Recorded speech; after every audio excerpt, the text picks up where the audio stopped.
ಮ್ಯಾಗೆ ಅಂಗಿ ಒಣಗಿಸುವಾಗ ನಿನ್ನ ಮೈಯ ವಾಸನೆಯು ನೆನಪಾದಾಗ ಎರಡು ಕೈಯ ನೆತ್ತಿ ನೀನು ಜಡಿಸುತ್ತುವಾಗ ದಿಮ್ಮನಪ್ಪಿಕೊಂಡು ನಿದ್ದೆ ಮಾಡುವಾಗ ಸುಸ್ತಾಗೋಗಿ ನೀನು ಆಕಲಿಸುವಾಗ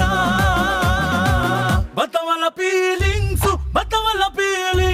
ಬಂದು ಬಂದು ಮುಚ್ಚಾಗ್ತವೆ